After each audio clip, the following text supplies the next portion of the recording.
네, 여러분 안녕하세요. 수원시 글로벌 평생학습관 러닝 레터 143호입니다. 저는 오늘도 배달꾼 조영호 관장입니다. 이번에 주제는 세상에서 가장 많은 언어로 번역된 책입니다. 어떤 책일까요? 여러분 짐작이 되시나요?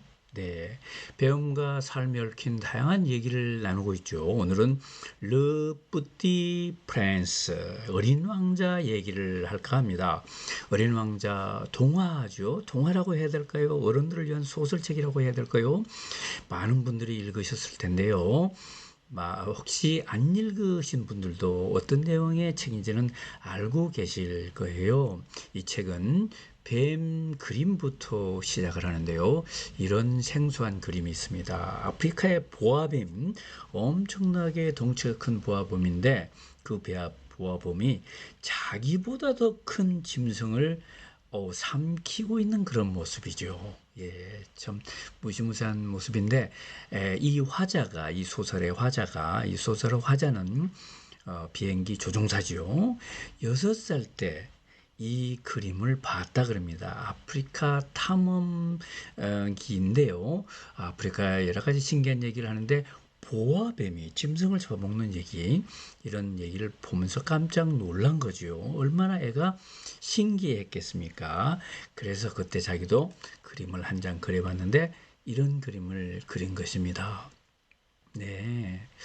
예, 예. 그래서 이 그림을 어른들한테 보여주고, 엄마, 무섭지? 누나, 무섭지? 이렇게 했는데, 아니, 모자인데 뭐가 무서워 이렇게 얘기를 한 거예요. 아하, 어른들은 무슨 일이 일어났는지를 모르는구나. 이게 뱀이라는 사실, 뱀 속에 짐승이 들어있다는 사실을 모르는구나 해서 해설용 그림을 그려줍니다. 어떤 걸까요? 네, 보아 뱀이 코끼리를 삼킨 그런 모양입니다. 예.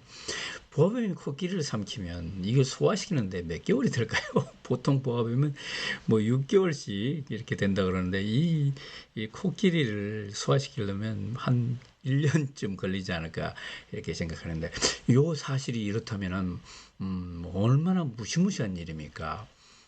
보아뱀이라는 걸 짐작할 수 있는 건 이제 머리에 눈이 점이 꼭 박혀 있긴 하네요. 이걸 잘 봤으면 모자가 아니다 하는 것을 알게 될 텐데 모자가 아니라고 해도 이 속에 코끼리가 들어있다는 걸 어떻게 알겠습니까? 그런데 이 조종사가 사막에 그 불시착을 해가지고 비행기가 고장이 나가지고 사막에 떨어졌는데 그때 별나라에서 온 어린 왕자를 만나게 됩니다. 조그만 소행성인데 그 소행성에 남바가 있어요.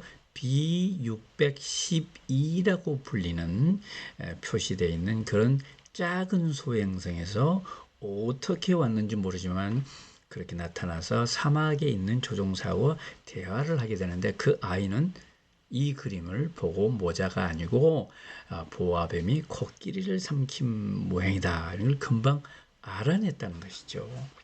아이들의 그 순수한 아이들은 이렇게 쉽게 설명이 안 해도 알아먹는다. 마음으로 소통을 할 줄 안다. 이런 얘기가 이제 전편에 걸쳐서 나옵니다. 소행성에서 살았던 얘기, 소행성을 탈출해가지고 많은 별을 탐험하면서 있었던 얘기들을 이 어린 왕자 소설에 쭉 담고 있지요. 정말 순수한 아이의 눈과 좀 때묻은 어른과의 대화 이런 것들이 쭉 전편에 걸쳐 있는데 이 책은 1943년도 우리 해방 이전이죠, 그죠? 1943년도에 출간했는데 지금도 매년 500만 부씩 전 세계에서 팔리고 있고요. 프랑스에서 그때부터 지금까지 프랑스에서만 팔린 것이 1,500만 부가 되고요.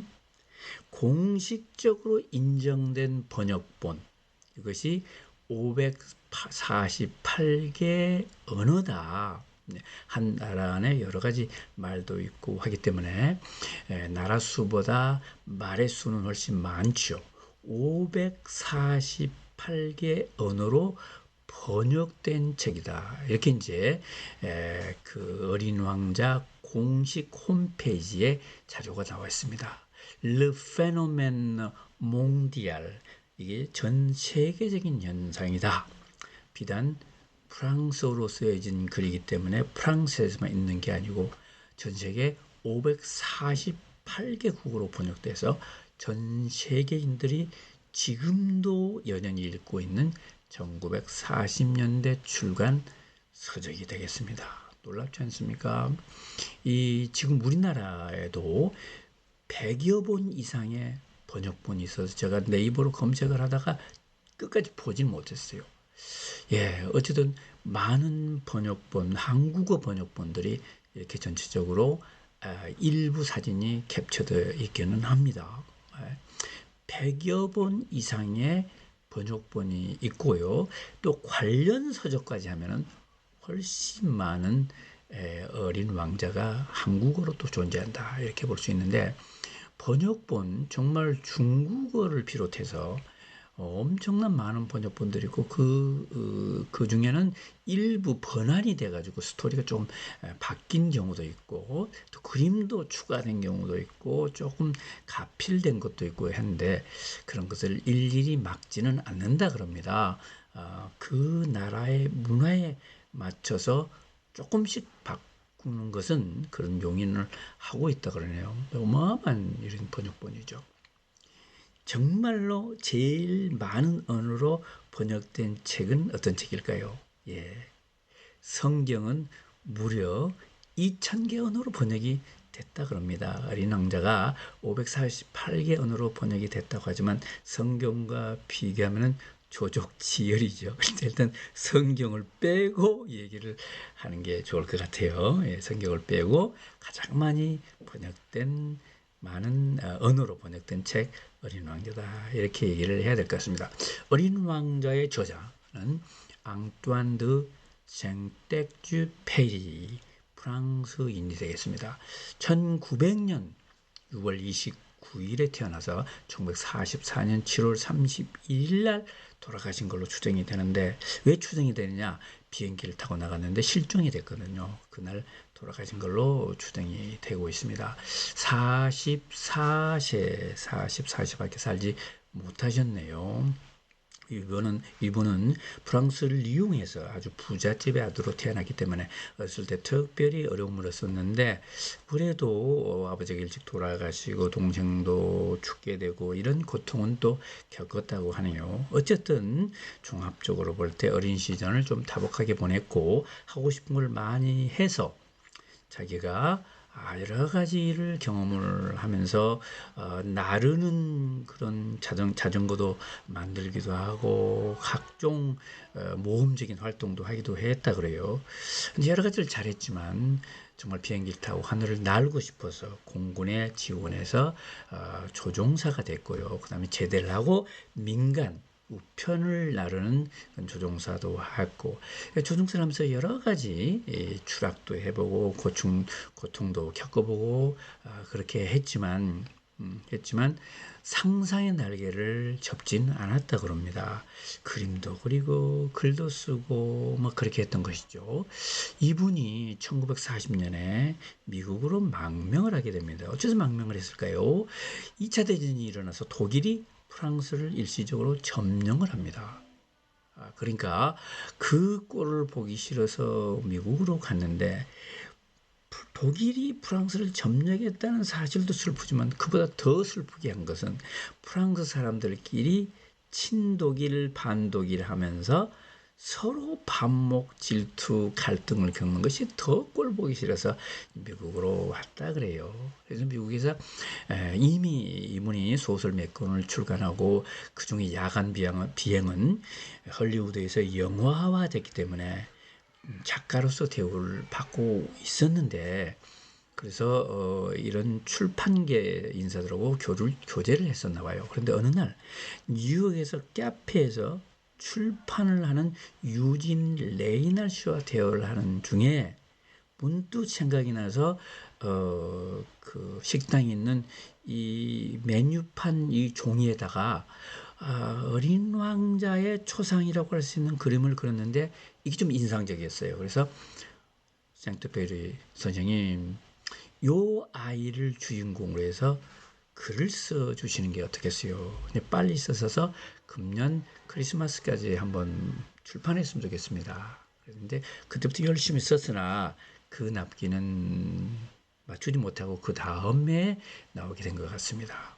그래서 뉴욕에서 1943년에 영어본과 불어본, 영어판과 불어판이 동시에 나오게 됐다고 합니다. 그런데 그때는 초판이 좀 미비한 점이 많아서 제대로 정리해서 깔끔하게 나온 것은 1946년이었고요. 출판사는 프랑스의 갈리마르사가 되겠습니다.